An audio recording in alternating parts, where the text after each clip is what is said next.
Well, good evening and welcome to Tucker Carlson tonight. The theory that Russia won the November election for Donald Trump through some vague meddling so dominates cable news right now that it's worth summing up exactly what we know and what we don't know about that story. As of today, there is no evidence that the Russian government tampered with voting machines or hacked any votes in November. There is no evidence that Russia collaborated with Donald Trump or his campaign to win the election. There is no evidence that Russian propaganda swung a single vote away from Hillary Clinton. There is, in other words, no reason to believe that Russia changed the course of American political history. There is merely innuendo and conspiracy mongering and connecting probably irrelevant dots. Lee Harvey Oswald spent time in Mexico City? Okay, but what does that mean exactly? Nothing significant that we know of. So why does this story persist, indeed grow by the day? One reason is that organizations like NBC News, and particularly its cable outlet, MSNBC, have gone to remarkable lengths to keep it alive. Ever see their programming? It's hour upon hour of segments like this. Rachel Maddow continues to investigate the Trump-Russia connection, exposing new details. The Trump campaign didn't just benefit from Russia interfering in our presidential campaign. The point of this is they colluded. They helped. They were in on it. The reporting shows a disturbing pattern of rolling disclosure among the president's inner circle when it comes to their contacts with Russia. Because of Russian interference in our election. I have to say, tantalizing evidence of some kind of collusion. Continuing influence in our country, not just during the campaign, but during the administration. Basically signs of what could be a continuing operation. Well, it turns out there's more than a little irony here. Complaints from NBC about election meddling? Given that company's conduct over the past 6 months, that is a bit rich. Consider the infamous Access Hollywood tape. Now, if you were living in America last fall, you certainly remember it, the shocking and vulgar remarks, the immediate and disastrous effect that tape had on candidate Trump's poll numbers. It was a political bomb detonated in the final days of the most intense political race of our lifetimes. The fallout was so overwhelming that few paused to consider where that tape came from. So let's consider that now. That tape belonged to NBC. It was shot by NBC cameramen for an NBC show on NBC property. So how did it wind up in the hands of the Washington Post, which broke the story? How, in other words, did valuable intellectual property from one news organization end up benefiting a competitor? Intentionally. That's the short answer. According to sources at NBC, the Access Hollywood tape was leaked to the Washington Post with the full knowledge of NBC brass. That would include news division head Andrew Lack. NBC's motive? To derail the Trump campaign 2 days before a presidential debate. Now, keep in mind that the Access Hollywood tape had been sitting in an archive since it was shot 11 years before. NBC executives had known about its existence since at least last summer, months before it aired.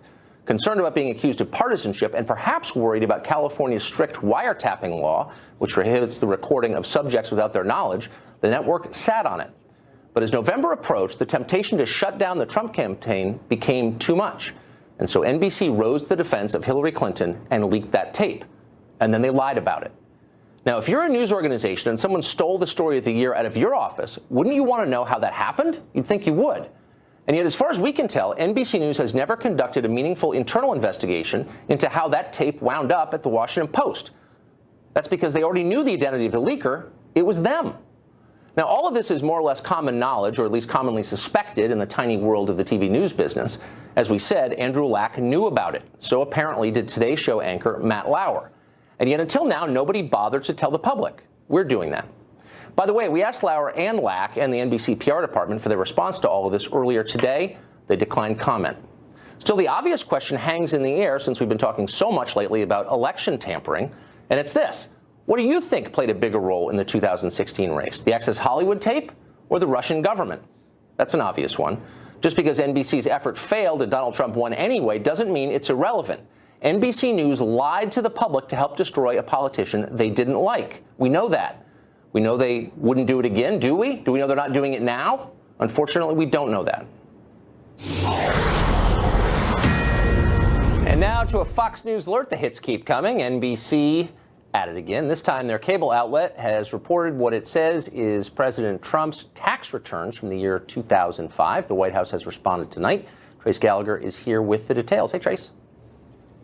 And we're kind of watching Rachel Maddow as she goes on here, Tucker. And what we're learning is that she so far has revealed very little, if anything, about these taxes, saying that they were uncovered by an investigative reporter, and that, in fact, the big mystery here is how these things surfaced in the first place. And maybe that would lead to further avenues of reporting. We know, as you said, the taxes are from 2005. That's the year that Donald Trump married Melania. And that's the year he shut down his controversial Trump University. It was also his second year on The Apprentice on NBC. The White House tonight responded to MSNBC saying that in 2005, Donald Trump paid $38 million in taxes on $150 million in income, and that he paid no more than he was legally required. Now, the White House went on to say, and we're quoting here, "You know you are desperate," referring to MSNBC, "you know you are desperate for ratings when you are willing to violate the law to push a story about 2 pages of tax returns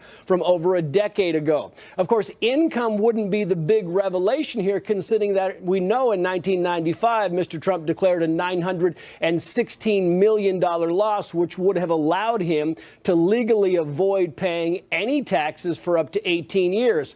Also on the show, we expect in the next few minutes will be this Trump biographer and investigative journalist David K. Johnston, who is the one who apparently obtained these tax returns. He was billed as also being a financial and tax expert reporter.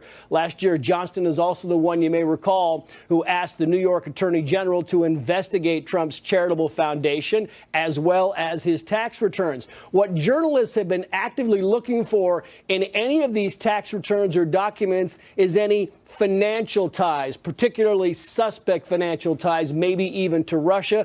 Donald Trump has maintained the only ones interested in his tax returns are reporters, and that he would not release his returns while he's being audited. The IRS, we should note, has said that an audit does not prevent someone from releasing tax documents. The White House goes on to say it is totally illegal to publish tax returns and is bashing the, quote, dishonest media. We are continuing to monitor anything that might come out of these 2 pages of tax returns from 2005. So far, very little has been revealed. Tucker. Thanks a lot, Trace. We're joined now by our colleague Kimberly Guilfoyle. She is also an attorney. Kimberly, there's a lot about this story we don't know. It's unfolding even as we speak. But the White House somehow had foreknowledge of this before it aired. It's airing right now on another channel. How do you think, where did this come from? What's the backstory? Any idea? Well, I was listening in my other ear to Rachel Maddow, to her program, and basically she said there was a subject of an investigation. Investigative reporter provided this information. As an attorney, I will tell you that I would begin to question right away the legality of this, how they were able to obtain this, and clearly this is another political move to try to discredit the presidency of Donald Trump, so it comes as no surprise to anybody that politics is at play here. Trace is right, and he said in his reporting to you that, in fact, there was some kind of nefarious relationship, is what Rachel Maddow is saying, between Donald Trump and a Russian oligarch that purchased a home for $100 million. And she said, why was there all of a sudden this windfall of an additional $60 million more than the house was originally worth at $40 million? So trying to say, again, to tie into the Russian narrative, that there's some kind of untoward conduct, that perhaps that should be looked at. Because other than that, what you see is that Donald Trump is a very wealthy man. Shocking. Donald Trump paid a lot of money in taxes, some $38 million in taxes that year. So what else is there to say that's really that shocking or revealing? She has a couple pages of it, so she's going through that. And again, it's primarily focusing on what was this real estate transaction, and that was the last thing that she was talking about, and trying to make some kind of connection there, some nexus, and then of course tying in. And she even mentioned Wilbur Ross and past jobs that he's had, trying to tie it into the Trump administration. Right. Who was seen, I think, on the grassy knoll. If anything, this sort of highlights the need for tax reform. So 38 million on 150, if legal, and they're saying it is, no one's alleging otherwise, is a much lower rate than I pay. So there's that. And he has suggested, in fact, tax reforms himself, you know, in terms of saying what people should be able to pay, et cetera. So to me, I'm not sure. I mean, perhaps they're going to get to more on the story here. But obviously, yes, this is an attempt at a ratings grab, an attempt also to try to, again, like, poke the cage politically and, you know, stir the pot as it relates to the Russian relationship, which you've seen that really heavily covered by the mainstream media, you know, almost every single day to the point of exhaustion. And that's what we're seeing right now again. So to me, so far, legally, there doesn't appear to be any impropriety whatsoever as it relates to the return, which was properly filed based on the tax laws at the time. Right. Was it properly obtained, though? That's the question. I think most of us file our taxes and imagine they're kind of private information, sacrosanct, actually. So how would something like this become public? So she's saying that somebody has turned this over to them or to the powers that be at MSNBC or to her team. She's an investigative journalism, but somebody should get to the bottom of this because the IRS or other people, this is just, again, more of a story we've been covering, which is leaks, more leaks. Who, in fact, would turn over this private and confidential privileged information?